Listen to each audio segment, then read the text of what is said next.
সুপ্রিয় দর্শক, আসসালামু আলাইকুম। সবাইকে আমন্ত্রণ জানাচ্ছি মোহনা টেলিভিশনের খেলাধুলা নিয়ে আমাদের বিশেষ আয়োজন Orion food company limited time sports. পুরো অনুষ্ঠান জুড়ে আপনাদের সাথে আছি আমি সাইফুল ইসলাম নয়ন। আমরা খেলাধুলার গবেষণা, উন্নয়ন, পরিকল্পনা ও বাস্তবে নিয়ে কথা বলে থাকি corporate social responsibility, tourism and sports নিয়ে। তারই ধারাবাহিকতায় আমরা যে আলোচনা করব ক্রীড়াঙ্গনের সামগ্রিক বিষয় নিয়ে। আলোচনা অনুষ্ঠানে আমন্ত্রণ জানাচ্ছি ক্রীড়াঙ্গনের অত্যন্ত দুজন প্রিয় মানুষ, যারা দীর্ঘদিন ধরে বাংলাদেশের ক্রীড়াঙ্গনকে ডেভেলপমেন্টের জন্য কাজ করছেন। অত্যন্ত দুজন প্রিয় মানুষকে আজ কাছে পেয়েছি। আমার সাথে আছেন মাহবুবুল আমিন জীবন, সম্মানিত অ্যাডভোকেট এবং সদস্য সচিব, law and ethics committee, Bangladesh Olympic association এবং সাবেক সাধারণ সম্পাদক, বাংলাদেশ রেসলিং ফেডারেশন। এবং আমার সাথে আছেন MD Jobaidur Rahman Rana, general secretary, Bangladesh badminton federation এবং মেম্বার, বাংলাদেশ অলিম্পিক অ্যাসোসিয়েশন। আমি প্রথমে যাব জীবন ভাইয়ের কাছে। দীর্ঘদিন ধরে বাংলাদেশের স্পোর্টস নিয়ে কাজ করছেন, ডেভেলপমেন্ট নিয়ে কাজ করছেন, ল অ্যান্ড এথিক্স কমিটিতে আছেন বাংলাদেশ অলিম্পিকে। সেক্ষেত্রে হচ্ছে যেভাবে বাংলাদেশের স্পোর্টস ডেভেলপমেন্ট হওয়ার কথা কিন্তু সেভাবে হয়নি। এটার পেছনে অনেকগুলো কারণ আছে। আমাদের যারা পৃষ্ঠপোষকতার অনেক অভাব রয়েছে, আমাদের খেলার যে মান, আমাদের রেফারি, কোচ, অনেক সমস্যা রয়েছে। কিন্তু আমাদের যে বড় সমস্যাটা সেটা হচ্ছে যে আমাদের যে ফিনান্সিয়াল সমস্যা, যেটার কারণে আমরা ক্রীড়াঙ্গনকে ডেভেলপমেন্ট করতে পারছি না। আমাদের বাজেট, আমাদের যে শক্তি সামর্থ্য আমাদের দেশের যেটুকু আছে সেটুকুর মধ্যেই আমাদেরকে নিয়ে কাজ করতে হয়। আচ্ছা, বাজেট প্রতি বছরই তো বাড়ছে, জি, খেলাধুলার খাতেও বাড়ানো হচ্ছে, কিন্তু কাঙ্ক্ষিত লক্ষ্য সাফল্য আসছে না সেভাবে। এর মূলত আরো কয়েকটা কারণ আছে, অনেকগুলি কারণ, এতগুলি বিশ্লেষণ করার সময়ও নাই, প্রয়োজনও নাই। মূলত আমি তিনটা কারণ অনুভব করি। আচ্ছা, সেটা হচ্ছে বাজেটের স্বল্পতা আছে। এরপরে বাজেটে যে বিভিন্ন অলিম্পিক বলেন, ফেডারেশনগুলিতে বলেন, যে সমস্ত অনুদান দেওয়া হয় তার, আমাকে বলতেই হবে দুঃখজনকভাবে এবং অত্যন্ত ভারাক্রান্ত হৃদয়ে, তার একটা অংশ দুর্নীতির কারণে হয়ে যায়। প্রধানত আরেকটা কারণ হচ্ছে আমাদের দেশে স্পোর্টস সায়েন্স ডেভেলপ করে নাই।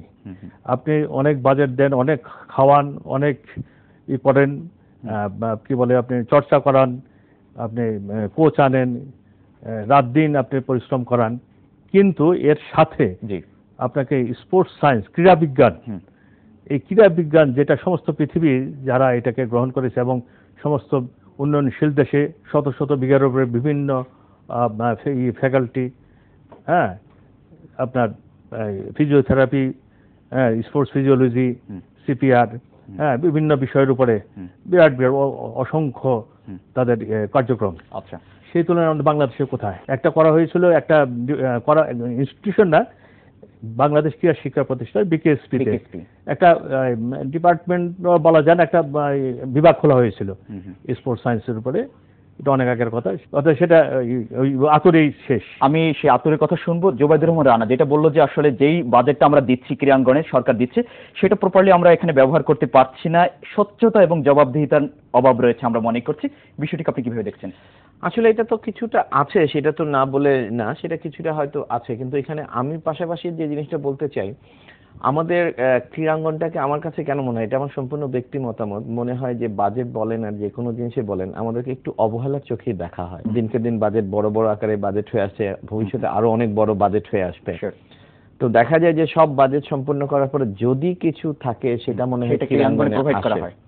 আচ্ছা, সেটা তো আসে, এরকম ভাবে আসে। এটা আমাদের সাথে যারা সংশ্লিষ্ট ক্রীড়া মন্ত্রণালয় তারাও এটা স্বীকার করেন। যেমন ভাইয়া যেটা বলেছেন যে সায়েন্সের মধ্যে এটা একটা পার্ট, বিজ্ঞান ভিত্তিক কিছু করতে গেলে এটাই হলো এক্সপেরিমেন্টালি এখন নাওয়াডেজ দ্য প্রেজেন্ট ওয়েতে যেটা আছে সেটা আছে। পাশাপাশি আমি আরেকটা জিনিস একটু উল্লেখ করতে চাই, সেটা হলো এটা আমাদের এই পর্যন্ত যতগুলা সরকার এসেছেন সবার জন্যই একই কথা, এটা নির্দিষ্ট করে কাউকে বলে না। সেটা হলো যে আমাদের পরিকল্পনার সবচাইতে বড় অভাব। আচ্ছা, এবং এই পরিকল্পনা করার জন্য যারা আছেন বিহাইন্ড দ্য প্ল্যানিং, তাদেরকে আরো এডুকেটেড হতে হবে। আমাদের এখানে পয়সার স্বল্পতা আছে, এর মধ্যে কোনো আমাদের নিজস্ব সবাই আমরা জানি কোশ্চেন নেই, এটা সবাই স্বীকৃত যে আমাদের স্বল্পতা আছে। কিন্তু সেই স্বল্প পয়সার মাঝে আমরা যদি অ্যাকচুয়ালি প্রপার প্ল্যানিং করে করতে পারি তাহলে এখান থেকেও কিন্তু এগিয়ে যাওয়া সম্ভব। আচ্ছা, মানে এখানে আপনি বলছেন যে একটা সুদূরপ্রসারী পরিকল্পনা আমাদের গ্রহণ করতে হবে এটাকে ডেভেলপমেন্ট করার জন্য। অবশ্যই। আমি একটু জীবন ভাইয়ের সাথে একটা যোগ করতে চাই। জীবন ভাই যেটা বলছে সুদূরপ্রসারী পরিকল্পনা, এখানে আপনি বলছেন দক্ষ লোকেরা যারা আছে তাদের এখানে মতামত নিতে হবে। এটা কি আসলে কোনো ধরনের ল্যাকিংস আছে কিনা জীবন? হ্যাঁ, অবশ্যই আছে। আপনার দেখা যায়, এটা দুঃখজনকভাবে বলতে হয় যে আপনার পট পরিবর্তনের সাথে সাথে ক্ষমতার এই ক্রীড়াঙ্গনে ওলটপালট হয়ে যায়। আমাদের দেশে চিরাচরিত ভাবে এমনকি পার্শ্ববর্তী দেশও আছে এই পটপট প্রদেশের সাথে, কিন্তু এখানে দক্ষ যোগ্য যারা তারা অনেকটা বিতাড়িত হয়ে যায়, যার ফলে ধারাবাহিকতা ক্ষুণ্ণ হয়, তারা আপনার হয় না, এটা স্বাভাবিক কথা। এটা তো এটা এই দলীয়করণ এটা হওয়া উচিত না মোটেও। ক্রীড়াঙ্গনে অন্তত আপনি এই দলীয়করণ কোনো অবস্থাতে করা যায় না। আর আমি যেটা বলতেছিলাম যে ক্রীড়া বিজ্ঞান, এটা একটা ইনস্টিটিউট হওয়া উচিত, এটা বেসরকারি ভাবে একটা ইনস্টিটিউট একজন উদ্যোগী নিয়েছেন ডক্টর মোহাম্মদ জুবায়ের প্রফেসর, উনি বাংলাদেশে এখানে কয়েক বছর যাবত একটা কোর্স করান, বাইরে থেকে বিভিন্ন ইউকে, আপনার যুক্তরাষ্ট্র, ইন্ডিয়া, কোরিয়া, জাপান। তার মানে এই কোর্স কি আসলে কি এটা আউট অফ কান্ট্রি থেকে আমাদেরকে টিচার এসে এখানে এসে এটাকে আমাদেরকে দিয়ে থাকে? হ্যাঁ, কয়েকদিনের, একটা বছরে একবার 3 দিন থেকে 5 দিন 7 দিন আমরা কিছু সংখ্যক ছাত্রদেরকে কোর্স করাই এবং তাদের সার্টিফিকেট দেই, এবং কিছু কিছু ছাত্র আমরা বাইরেও পাঠিয়েছি এ পর্যন্ত ট্রেনিং এর জন্য বিভিন্ন দেশে, তারা ওই এক একটা সাবজেক্টের উপরে। এটা একান্তভাবে প্রয়োজন ক্রীড়া বিজ্ঞান ইনস্টিটিউট, এটা আমি সরকারের দৃষ্টি আকর্ষণ করছি। এটা এই সরকার ক্রীড়া বান্ধব সরকার, নিঃসন্দেহে। হ্যাঁ, নিঃসন্দেহে। এবং মাননীয় প্রধানমন্ত্রী উনি অত্যন্ত ক্রীড়ামোদী ব্যক্তিত্ব বলা যেতে পারে। হ্যাঁ, এবং 2 জন মন্ত্রী করেছেন এই কারণেই, যাতে এটা আরো গতিশীল হয়। তো এখন লক্ষ্য রাখতে হবে আপনার যে সমস্ত খেলোয়াড়দের ঘামের, শ্রমের পয়সা যেন ওরা ঠিকভাবে ব্যয়িত হয়, ওরা যেন পায়, এটা আমার প্রথম থাকবে আবেদন। আমি দেখেছি আমি ফেডারেশন থাকার সময় যে এরা কিভাবে বঞ্চিত হয়। রানা দীর্ঘদিন ধরে বাংলাদেশে ব্যাডমিন্টন ফেডারেশন আছে। রানা, যেটা হচ্ছে যে যেটা বলছিল যে জীবন, যে আসলে যে আমাদেরকে বিজ্ঞান ভিত্তিক ভাবে আমাদেরকে এগিয়ে যেতে হবে, এখানে আসলে কিভাবে আমাদেরকে সেই ডেভেলপমেন্টের পথে আমরা যেতে পারি আর কি?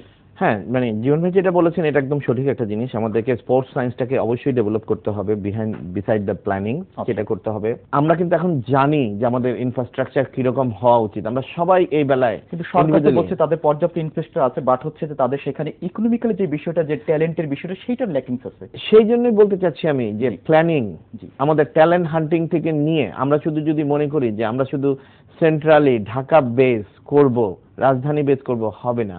আমাদেরকে তৃণমূল পর্যায় থেকে আমাদের গ্রামে গঞ্জে, ডিস্ট্রিক্ট, এইসব জায়গা থেকে আমাদেরকে হান্ট করতে হবে, এবং ওইটার জন্যই একটা স্ট্রাকচার দরকার, যে কে কোথা থেকে কিভাবে আসবে, আমরা কিভাবে সেই আয়োজনগুলো করব, কাকে কোথা থেকে খুঁজে বের করব, বের করার পরে তাকে কিভাবে ট্রেনিং এর ব্যবস্থা করব, তাকে কিভাবে পড়ালেখা দিব, স্পোর্টস এ এডুকেটেড করব, এই স্ট্রাকচারগুলো। তার মানে জুবাইদুর রহমান রানা, আপনি কি বলতে চাচ্ছেন যে দীর্ঘমেয়াদী একটা প্রশিক্ষণের ব্যবস্থা করতে হবে ট্যালেন্ট হান্ট যারা আমরা খুঁজে পাচ্ছি তাদেরকে? অফকোর্স, এইটাই হলো আমাদের মানে নতুন প্রজন্মে আসার সুযোগ করে দেওয়ার পথ, এবং সেটা থাকতেই হবে। আচ্ছা, নতুন প্রজন্ম অবশ্যই আমরা খেলার দিকে আরো এগিয়ে নিয়ে আসবো, কিন্তু তারপর ছোট্ট একটা বিরতিতে যাব। সুপ্রিয় দর্শক, আমরা যাব ওরিয়ন ফুড টাইম স্পোর্টসের ছোট্ট একটা বিরতিতে, আশা করছি আমাদের সাথেই থাকবেন।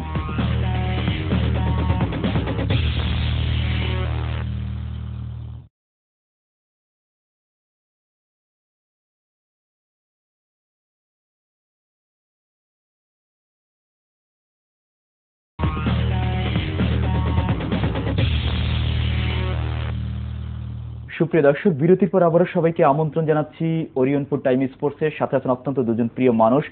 জুবাইদুর রহমান রানা, বিরতির আগে আমরা বলছিলাম যে আসলে আপনি বলছেন যে আমাদের যারা আছে পাইপ লাইনে আছে এবং যারা মানে রুট লেভেলে আমাদেরকে সরকার টেক কেয়ার করতে হবে, সেখানে মানে মনোযোগী হতে হবে, সেখান থেকে খেলোয়াড় খুঁজে আনার জন্য।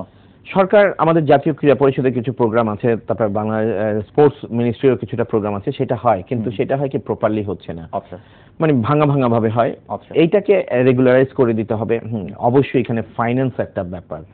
তো আমাদের অল্প কদিন আগে জাতীয় ক্রীড়া পরিষদের সাধারণ সভা হয়ে গেল, বার্ষিক সাধারণ সভা। সেখানে আমি ধন্যবাদ জানাই আমাদের যে এখন স্পোর্টস কমিটির, সংসদীয় কমিটির যে চেয়ারম্যান জনাব রাফুল সাহেবকে।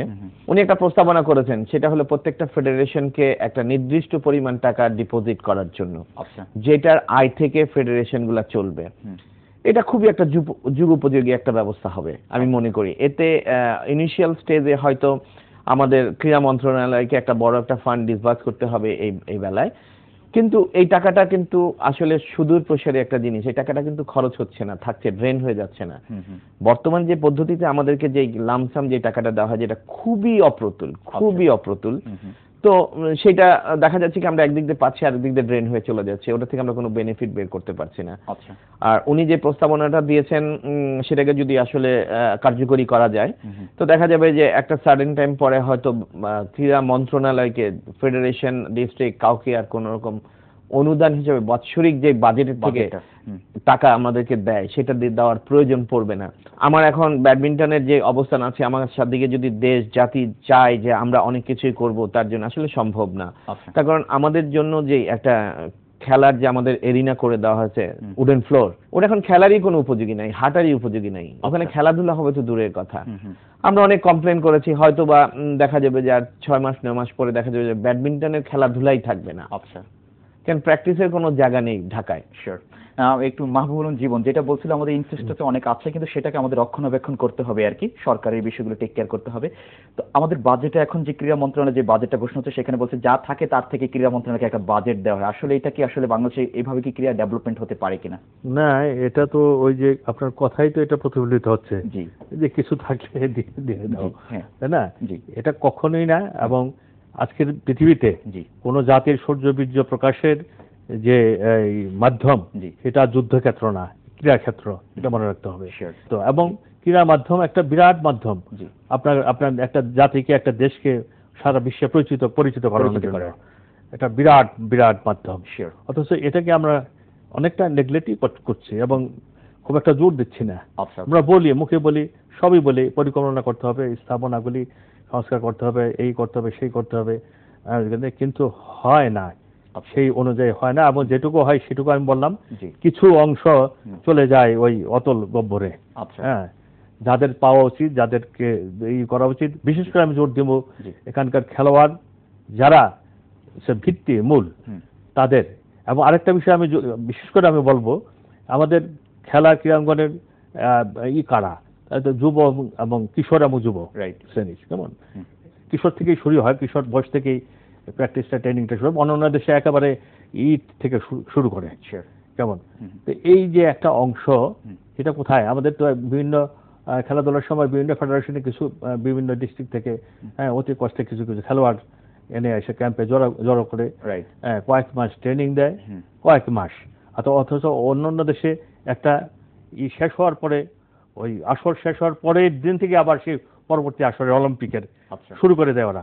আর আমাদের হয়তো কয়েক মাসের বিষয়, যাদের উপরে ভর করে ক্রীড়াঙ্গন, এদের চরিত্র এদের যেমন থাকে, এইসব বিষয়ে কিছু কিছু সমাজ কল্যাণমূলক প্রোগ্রাম, এগুলি ক্রীড়া মন্ত্রণালয় এদের নেওয়া উচিত। জুবাইদুর রহমান রানা আসলে যেটা বলছিল যে যুব সমাজকে আসলে যে নেশা এবং অন্যান্য যে বিপদ আছে সেখান থেকে উঠে নিয়ে আসার জন্য এটা বড় একটা মাধ্যম। এইটা তো অবশ্যই একটা মাধ্যম, এটার কোনো বিকল্প নাই।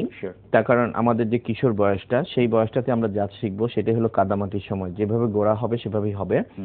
তো এটার যে আমাদের দেশে যে ইনফ্রাস্ট্রাকচার নিয়ে যেটা আমরা বলি সেটা কিন্তু আছে। আমাদের সময়টাই যদি আমরা চিন্তা করি, আমাদের কৈশোর সময়টা আমরা কিন্তু স্কুল মাধ্যম থেকে খেলাধুলা করে এসেছি। বাসার পাশে মাঠ ছিল, আমার বাবা মা হয়তো উৎসাহী ছিল, আমাদেরকে বাইরে খেলতে পাঠিয়েছে, আমরা একটু দূরে গিয়ে খেলেছি বা নিজের মাঠে খেলেছি। ওইখান থেকেই খেলাধুলাটা একটা পর্যায়ে চলে আসবে। সেটার সাথে আমি একটু যোগ করতে চাচ্ছি, আপনারা যেমন ফেডারেশনগুলোর কথা বলছেন যে সরকারের সামনে তুলে ধরেছেন, কিন্তু জেলা ক্রীড়া সংস্থার কিন্তু একই অবস্থা, কিন্তু সেখানেও কিন্তু পর্যাপ্ত বাজেট নেই, তারা ঠিকমতো তাদের ইভেন্টগুলো পরিচালনা করতে পারছে না। তাহলে তো আপনি যখন বলছেন যে গেমের বিষয়টা বলছেন, তখন তো ওইটা কিন্তু ওইটার উপরে কিন্তু একটু ইফেক্ট পড়ে। অবশ্যই অবশ্যই, যেমন স্কুল লেভেলটা থেকেই হলো কি খুবই সম্ভব। আমরা যারা ফেডারেশনে আছি, যারা আমরা ডিস্ট্রিক্ট লেভেলে কাজ করছি, আমাদের জন্য সবচেয়ে সহজ মাধ্যমটা হলো যখন স্কুল লেভেলটাকে আমরা স্ট্রং করব খেলাধুলার ব্যাপারে, পড়ালেখার পাশাপাশি, তখন দেখা যাবে কি স্কুলের থেকে খেলাধুলায় উৎসাহিত হবে। আমরা হব কি অ্যাডভান্স ট্রেনিং করে তাকে জাতীয় পর্যায়ে নিয়ে আসার জন্য আমাদের কার্যক্রমটা থাকবে। তখন যে ট্যালেন্ট হান্টিং এর জন্য আমাদেরকে এতটা কষ্ট করতে হবে না, আমরা একটা জায়গায় কনসেন্ট্রেট করতে পারবো। মাহবুব আলম জি, আমি একটা বিষয়, খুব গুরুত্বপূর্ণ একটা বিষয় আমি অবতারণা করতে চাই। সেটি হচ্ছে, একটা তো গেল যে আমরা বিভিন্ন প্রতিযোগিতায় ভালো ফলাফল আনবো, আন্তর্জাতিক প্রতিযোগিতায় খেলাধুলার খেলোয়াড়দের পাঠিয়ে, এই একটা। কিন্তু এর পাশাপাশি যেটা আইওসি এটা উপলব্ধি করেছে, এটা কয়েক বছর যাবত তারা প্রোগ্রামটা চালু করেছে, তারা উপলব্ধি করেছে এটা যে শুধু একটা খেলোয়াড়দের একটা তো অংশ, একটা জাতির একটা অংশ, কেমন নেম ফেম সবকিছু হবে, আমার সারা বিশ্বে আমার দেশের হবে, কিন্তু সাথে সাথে একটা জাতির জন্য কিন্তু স্বাস্থ্য এবং খেলাধুলার চর্চা ওইভাবে না। আচ্ছা, তারা একটা প্রোগ্রাম করেছে যে আপনার স্পোর্টস ফর অল, সবার জন্য খেলা। খেলা কেমন, জি। এটা সাংঘাতিক একটা বিষয়। তারা উপলব্ধি করতে পেরেছে যে সবাইকে বলতে অধিকাংশ রাষ্ট্রের দেশের মানুষকে কিভাবে প্রচলিত অপ্রচলিত খেলাধুলা শিওর, আমাদের দেশে অনেক আছে, প্রায় প্রত্যেক দেশেই থাকে। আমাদের দেশের হাডুডু আছে, আমরা যেটা বলি ওই দাঁড়িয়ে আছে, গ্রামীণ খেলাধুলাগুলি কেমন, সেটা একটা কয়েক বছর আগে আমার যতদূর মনে হয় যে বছর 5-6 আগে এটা আইওসি এটা প্রথম এটা চালু করেছে প্রোগ্রামটা, এবং আমাদের অলিম্পিক অ্যাসোসিয়েশন বিওএ এটার উপরে বাংলাদেশে বিভিন্ন ডিস্ট্রিক্টে এটা করেছিল, প্রোগ্রাম করেছিল কেমন। তাই সেটা বোধহয় এখন আর হয় না, বন্ধ হয়ে গেছে। একটা পরিবারে বিভিন্ন দেশে বিভিন্ন উন্নয়নশীল দেশে প্রত্যেক পরিবারে সবাই কিন্তু আপনার এক্সারসাইজের সাথে জড়িত থাকে। মাহবুবুর হানিফ জীবন এবং জোবাইদুর রহমান রানা, আপনাদের দুজনকে অসংখ্য ধন্যবাদ আমাদেরকে সময় দেওয়ার জন্য। আপনাকেও ধন্যবাদ, মোহনা টিভিকে ধন্যবাদ সুযোগ করে দেওয়ার জন্য। দর্শক, আমরা আমাদের অনুষ্ঠান একেবারে শেষ প্রান্তে, তবে যাবার আগে বলছি অনুষ্ঠান সম্পর্কে যে কোনো তথ্য এবং মতামত আপনি আমাদেরকে জানাতে পারেন। আপনি জানান আমাদেরকে, আমরা জানাবো গোটা দেশবাসীকে। এতক্ষণ আমাদের সাথে থাকার জন্য সবাইকে অসংখ্য ধন্যবাদ জানিয়ে আমি সাইফুল ইসলাম নয়ন এখানে বিদায় নিচ্ছি। ভালো থাকবেন সবাই, আল্লাহ হাফেজ।